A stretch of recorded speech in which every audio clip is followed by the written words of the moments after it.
রোজ সকালের মতো আজও উপস্থিত হয়েছি উন্নত কৃষি প্রযুক্তির বার্তা নিয়ে। সকলকে স্বাগত জানিয়ে শুরু করছি আজকের অন্নদাতা। মানুষের রঙিন মাছ পালনের শখ বহুদিনের। এখন শহর এবং তার লাগোয়া এলাকায় মানুষের অ্যাকোয়ারিয়াম বিলাস ক্রমশ বাড়ছে। অফিস কাছারি, হোটেল রেস্তোরাঁ থেকে শুরু করে বাড়ির ভেতরে কাঁচের আধারে জলের মধ্যে রঙিন মাছের চলাফেরা যেন সেখানকার দৃশ্যপটটাই পাল্টে দেয়। কিন্তু অ্যাকোয়ারিয়াম রাখলেই তো হবে না, দরকার অ্যাকোয়ারিয়ামের পরিবেশ ঠিক রাখা। তা না হলে অস্বাভাবিক পরিবেশে মাছের স্বাচ্ছন্দ্যে ব্যাঘাত ঘটবে, এমনকি তার জন্য মাছ মারাও যেতে পারে। কিভাবে অ্যাকোয়ারিয়ামের যত্ন নেওয়া দরকার, চলুন এবার সেদিকে নজর দেওয়া যাক। অ্যাকোয়ারিয়ামে রঙিন মাছ রাখার পরে কয়েকটি বিষয়ে নজর দেওয়া দরকার। স্বাভাবিক অবস্থায় অ্যাকোয়ারিয়ামের জলে কোনো রকম দুর্গন্ধ থাকবে না। যদি জলে দুর্গন্ধ হয় তখন জল পাল্টাতে হবে। অ্যাকোয়ারিয়ামের জল সর্বদা স্বচ্ছ বা হালকা সবুজ হবে। জলের ওপরে কোনো রকম ময়লা স্তর বা তৈলাক্ত পদার্থ থাকবে না। জলের রং ঘোলা হলেও তা পাল্টে ফেলা উচিত। সাধারণভাবে মাসে অন্তত দুবার জল পাল্টানো উচিত। প্রয়োজনে পুরো জল না পাল্টে অর্ধেক বা 2/3 জল পাল্টানো যেতে পারে। অ্যাকোয়ারিয়ামের জল যাতে দূষিত না হয় এবং মাছের শরীরে যাতে ছত্রাকঘটিত রোগের সংক্রমণ না ঘটে, সে কারণে সপ্তাহে একদিন সকালের দিকে 4 ফোঁটা করে মেথিলিন গ্লু প্রয়োগ করতে হবে। যদি দেখা যায় অ্যাকোয়ারিয়ামের ভেতরে মাছগুলো খাবি খাচ্ছে বা ঘন ঘন জলের ওপরের দিকে উঠে অক্সিজেন নেওয়ার চেষ্টা করছে, তাহলে বুঝতে হবে যে জলে অক্সিজেনের অভাব হয়েছে। তখন দ্রুত জল পাল্টাতে হবে। তবে অ্যাকোয়ারিয়ামে এরিয়েটার রাখলে এই সমস্যা হয় না। অ্যাকোয়ারিয়ামের কাঁচের দেওয়ালের গায়ে এক ধরনের সবুজ শ্যাওলা জমা হয়। এই শ্যাওলা ক্ষতিকারক নয় এবং অনেক মাছই এই শ্যাওলা খেয়ে থাকে। তবে শ্যাওলার পরিমাণ বেশি থাকা উচিত নয়। এটি আবার অ্যাকোয়ারিয়ামের স্বচ্ছতার বিঘ্ন ঘটায়।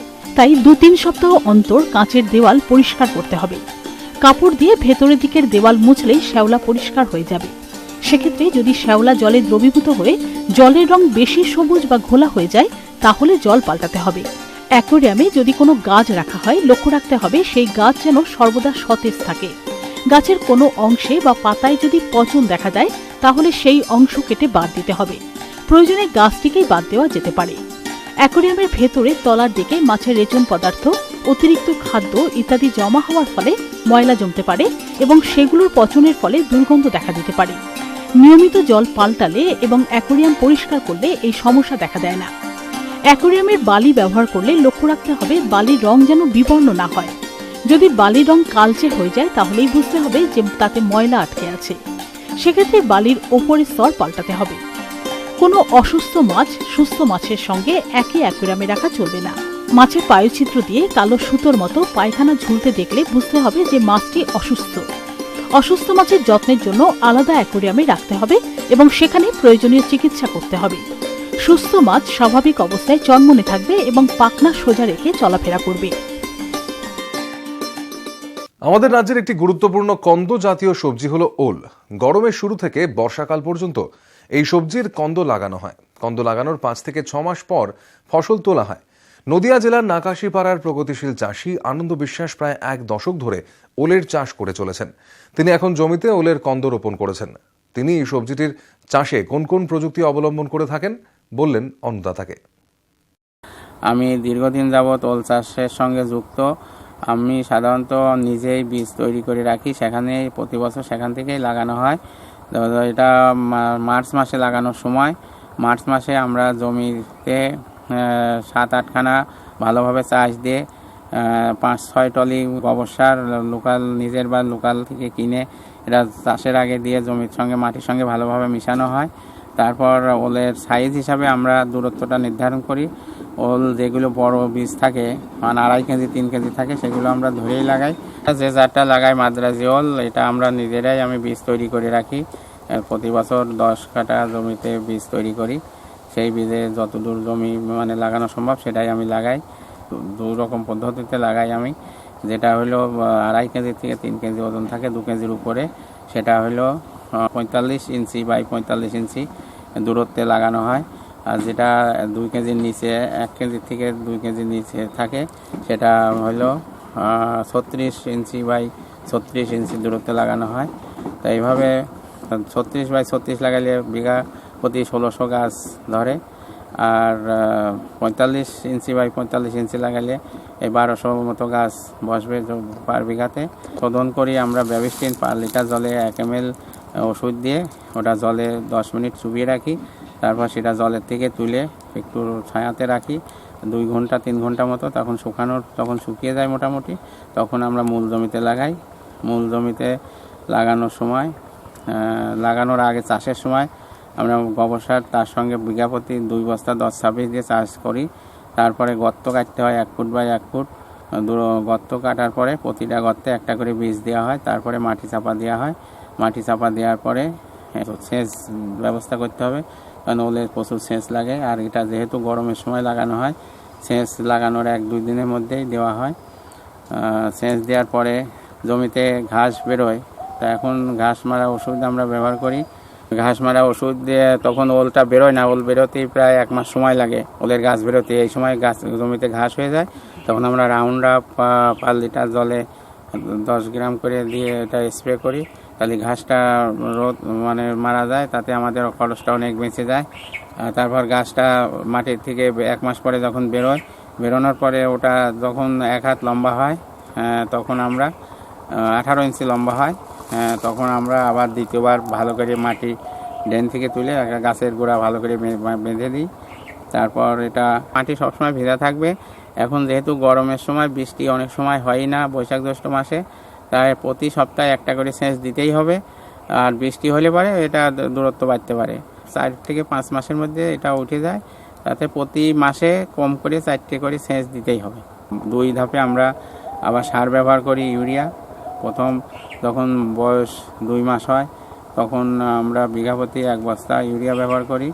তারপর যখন 3 মাস বয়স হয় তখন আর 1 বস্তা ইউরিয়া ব্যবহার করি।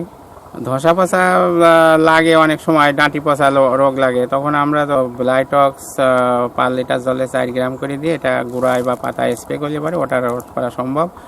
আর একটা পোকা লাগে যেটা ওলের সাইড থেকে গাছের সাইড থেকে ওল খেয়ে যায়, এক ধরনের পোকা আছে মাটির মধ্যে থাকে, ওইটা যদি প্রকোপ থাকে সব জমিতে লাগে না, কোনো জমিতে লাগে, তাহলে আমরা কি করি, ওটা জল দেওয়ার সময় ভালো করে জমিতে জল দিয়ে, জলের ওই ভেজা জমিতে বা জলের মধ্যেই 1 বিঘা জমিতে ফিরোডান দানা 3 থেকে 4 কেজি ছড়িয়ে দিলে পরে ওই পোকার আক্রমণ থেকে রক্ষা পাওয়া যায়। আমরা সাধারণত 4 মাস পরে যখন ওলটা মোটামুটি তোলার মতো হয়ে যায়, তখন বাজার ভালো থাকে, তখনই ওটা তুলে মার্কেটিং করি। পার ওলের গড় ওজন যদি দেখা গেল 3 থেকে 4 কেজি আসে, তখনই আমরা ওটা বিক্রি করি। তা 1600 গাছ যদি থাকে 3 কেজি ওজনও হয়, তাহলে 3 16 48 বা 50 কুইন্টাল ওল হয়, তখন 20 টাকা হারে যদি আমরা বিক্রি করি তাহলে 1 লাখ টাকা বিক্রি করা সম্ভব হয়। আর ওলের খরচ আছে, বীজের খরচ বা চাষ খরচ দিয়ে 40 থেকে 50 হাজার টাকা খরচ আছে। আর 1 লাখ টাকা থেকে 1.5 লাখ টাকা বিক্রি হয়, কোনো সময় 80 হাজার টাকাও হয়, 50-60 হাজার টাকা ওলে লাভ আছে। মাসের মধ্যে এটা শেষ হয়ে যায় জমি, ওই জমিতে আমরা আবার পরে অ্যাডভান্স কলিফ্লাওয়ারের চাষ করি, ও কলিফ্লাওয়ারের পরে আমরা মটরশুঁটি চাষ করি, মটরশুঁটির পরে আবার ওল চাষ করি। এটা লাভজনক চাষ।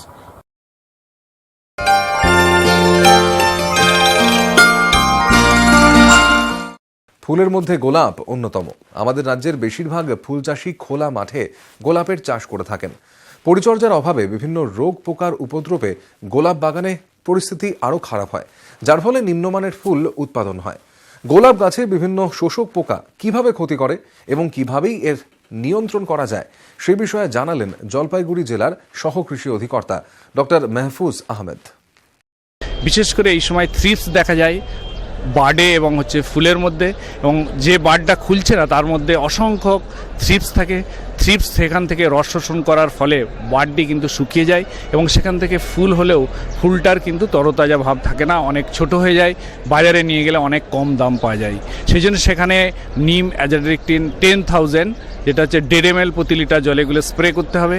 এছাড়াও থ্রিপসের সংখ্যা যদি বেশি বেড়ে যায় তখন আমরা সবুজ ত্রিকণযুক্ত কীটনাশক ক্লোথাইনেডিন, এটি হচ্ছে প্রতি ট্যাঙ্কি অর্থাৎ 15 লিটার জলে 5 গ্রাম, এটি যদি 10 দিন অন্তর 2বার স্প্রে করা যায় তাহলে থ্রিপসকে সম্পূর্ণভাবে দমন করা যায়।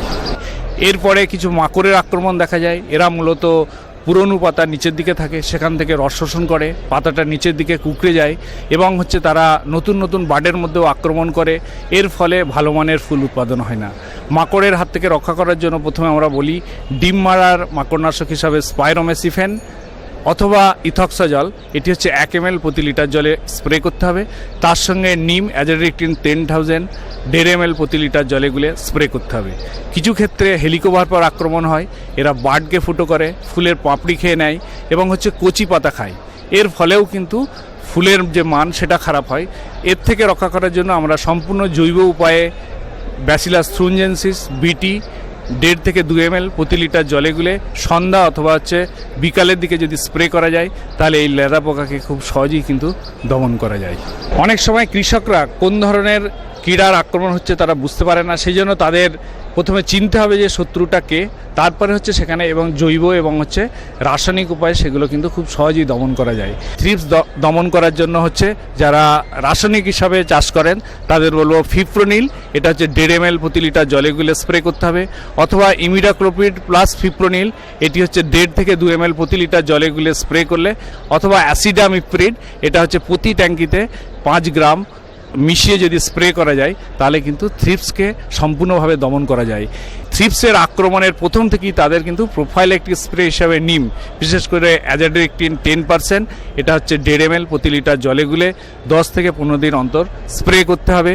এছাড়াও যদি সেখানে থ্রিপসের আক্রমণের প্রবণতা যদি বাড়ে সেক্ষেত্রে বলা যায় যে থ্রিপস আসার সঙ্গে সঙ্গে সেখানে কিন্তু জল দেওয়া এবং হচ্ছে করে ইউরিয়া ঘটিত যে সার সেগুলো হচ্ছে ব্যবহার বন্ধ রাখতে হবে।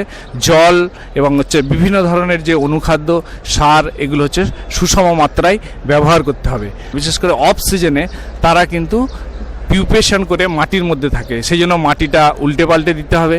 তারা কখনো কখনো কাণ্ডের মধ্যে যে ছোট ছোট গর্ত থাকে, হোলস থাকে, সেখানেও কিন্তু তারা পিউপেরিয়ান হিসাবে থেকে যায় এবং যখন নতুন পাতা আসতে আরম্ভ করে, নতুন বার্ড আসতে আরম্ভ করে, তখন সেখানে আক্রমণ করে। সেই জন্য বিশেষ করে শীতকালীন অর্থাৎ ফুল আসার আগে গ্রীষ্মকালীন যে পরিচর্যা সেটা হচ্ছে খুব গুরুত্বপূর্ণ। গাছকে পরিষ্কার পরিচ্ছন্ন রাখা, লাইম ওয়াশ করা এবং সুষম মাত্রায় জৈব রাসায়নিক জীবাণু সার প্রয়োগ করতে হবে। খোলা আকাশের নিচে যেখানে উত্তরবঙ্গে আমাদের মিনি পার্লে জাতীয় গোলাপ চাষ করা হচ্ছে, তাদের কিন্তু ফুল তোলার পরে সঠিকভাবে পরিচর্যা নিলে গাছের স্বাস্থ্য ভালো থাকবে এবং বিভিন্ন ধরনের রোগ পোকার আক্রমণও অনেকটা কমে যাবে। বিশেষ করে যেহেতু মার্চের পরে পরে ফুলের সংখ্যা কমে যাচ্ছে, এই সময় কিন্তু যে সমস্ত গাছ থেকে ফুল তুলে নেওয়া হয়েছে এবং কিছু কিছু ক্ষেত্রে ডাল ওপর থেকে শুকিয়ে আসে, এটাকে বলা হয় ডাইব্যাক, এই ধরনের সিমটম যেখানে দেখা যাচ্ছে এবং যেখানে হচ্ছে বেশি সংখ্যক ফুল এসছিল সেখানে কিন্তু অনেকগুলো ডাল ছাঁটাই করে দিতে হবে। বিশেষ করে যে সমস্ত ডালে ডাইব্যাকের আক্রমণ দেখা হয়েছে এবং সেটা ছাঁটাই করার পর সেখানে হচ্ছে ব্লাইটাক্সের পেস্ট করে সেখানে হচ্ছে লাগিয়ে দিতে হবে, অথবা ব্লু কপার, সেটা হচ্ছে 4 গ্রাম প্রতি লিটার জলে গুলে স্প্রে করতে হবে। এছাড়া গাছের নিচে থাকা বিশেষ করে আগাছা, তার মধ্যেও অনেক রোগ পোকা লুকিয়ে থাকে, সেই জন্য আগাছা দমন করতে হবে। নিচেটা সম্পূর্ণভাবে পরিষ্কার পরিচ্ছন্ন করতে হবে এবং গাছের মধ্যে মাটি তুলে দিতে হবে। এবং এই সময় হচ্ছে একটা আদর্শ সময় যেখানে হচ্ছে খোল এবং জৈব পদার্থ এগুলো কিন্তু প্রয়োগ করে রাখতে হবে। আর যেখানে প্রচণ্ড তাপমাত্রা বেশি, বেলে মাটি, সেই সব জায়গায় দরকার হলে এই সময় একটু টেম্পোরারি সেট দেওয়ার ব্যবস্থা করতে হবে। নতুন করে গোলাপ চাষ করতে চান তাদের ক্ষেত্রে কিন্তু জমি নির্বাচনটা খুব গুরুত্বপূর্ণ। সেই জন্য তারা হচ্ছে উঁচু জমিকে বেছে নিতে হবে যেখানে হচ্ছে জল দাঁড়ায় না, দোআঁশ মাটি, এবং মাটিতে প্রথমে তারা হচ্ছে সেখানে যদি ডাল জাতীয় একটা শস্য, বিশেষ করে মার্চ মাসে মুগ ডাল চাষ করা যেতে পারে, ধইঞ্চা চাষ করতে পারে, বা গোটেমালা এই ধরনের সবুজ যেগুলো গ্রিন ম্যানিউরিং ক্রপ সেগুলো হচ্ছে চাষ করে নিয়ে সেগুলো হচ্ছে ঠিক 6 থেকে 7 সপ্তাহ হলে সেগুলোকে কেটে মাটির সঙ্গে মিশিয়ে দিতে হবে। এর ফলে কিন্তু মাটিতে যথেষ্ট পরিমাণ জৈব পদার্থ, তার সঙ্গে সঙ্গে অনেকটা হচ্ছে বায়োমাস কিন্তু অ্যাড করা হলো। এরপরে হচ্ছে মাটিটাকে ভালো করে চাষ দিয়ে রাখতে হবে, মাটিটাকে উল্টে পাল্টে দিতে হবে, করতে হবে। এবং যেখানে হচ্ছে এই ধরনের জীবাণু বেশির আক্রমণ দেখা যায় সেক্ষেত্রে ব্লিচিং পাউডার দিয়ে মাটিটাকে কিন্তু ওয়াশ করে নিতে হবে। এই অনুষ্ঠানটি আপনাদের কেমন লাগছে? আপনারা কি কি দেখতে চান জন ডিয়ার অন্নদাতা অনুষ্ঠানে? জানিয়ে চিঠি লিখুন। আমাদের ঠিকানা Annadata news 18 Bangla, Godrej water side, tower 1, Salt Lake, sector 5, Kolkata 91। অনুষ্ঠানটি আজকের মতো এখানেই শেষ করছি। আবার দেখা হবে কাল সকালে। নমস্কার।